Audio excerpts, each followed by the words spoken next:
ആമിക്കസ് curiae Gopal സുബ്രഹ്മണ്യത്തിനെതിരെ supreme കോടതിയിൽ രാജകുടുംബം തങ്ങളെ അറിയിക്കാതെ ആമിക്കസ് കേസ് മാറ്റിവെപ്പിച്ചുവെന്ന് രാജകുടുംബം ആരോപിച്ചു. എക്സിക്യൂട്ടീവ് ഓഫീസർക്കെതിരായ ആരോപണങ്ങൾ ശരിയാണെന്ന് തെളിഞ്ഞതായും രാജകുടുംബം കോടതിയെ അറിയിച്ചു.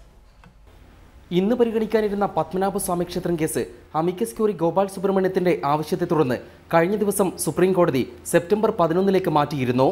അമിക്കസിന്റെ നിർദ്ദേശപ്രകാരം കോടതി നിയമിച്ച എക്സിക്യൂട്ടീവ് ഓഫീസർ KN സതീഷ് സ്വന്തം നിലയ്ക്ക് നിയമനങ്ങൾ നടത്തിയെന്ന ഭരണസമിതി റിപ്പോർട്ട് പരിഗണിക്കാനിരിക്കുകയായിരുന്നു ഇത്. ഹർജിക്കാരെ അറിയിക്കാതെ ഗോപാൽ സുബ്രഹ്മണ്യം കേസ് മെൻഷൻ ചെയ്ത് മാറ്റിയ സാഹചര്യത്തിലാണ് അദ്ദേഹത്തിനെതിരെ പരാതിയുമായി രാജകുടുംബം കോടതിയെ സമീപിച്ചത്. KN സതീഷിനെതിരെ തുടക്കം മുതൽ തങ്ങൾ ഉന്നയിക്കുന്ന ആരോപണങ്ങൾ ശരിയാണെന്ന് ഭരണസമിതി റിപ്പോർട്ടിലൂടെ തെളിഞ്ഞതായി രാജകുടുംബത്തിനു വേണ്ടി ഹാജരായ കൃഷ്ണൻ വേണുഗോപാൽ അറിയിച്ചു. റിപ്പോർട്ട് അടിയന്തരമായി കോടതി പരിഗണിക്കണം. എന്നാൽ കേസ് മാറ്റിവെക്കണമെന്ന് ആവശ്യപ്പെടുന്ന കാര്യം അറിയിച്ചിരുന്നുവെന്ന് കാട്ടി സംസ്ഥാന സർക്കാർ അമിക്കസിനെ പിന്തുണച്ചു. എന്തൊക്കെയാണ് സംഭവിക്കുന്നതെന്നായിരുന്നു ജസ്റ്റിസ് TS ഠാക്കൂറിന്റെ നേതൃത്വത്തിലുള്ള ബെഞ്ചിന്റെ ചോദ്യം. എക്സിക്യൂട്ടീവ് ഓഫീസർക്കെതിരായ പരാതിയിൽ അടിയന്തരമായി വാദം കേൾക്കില്ല.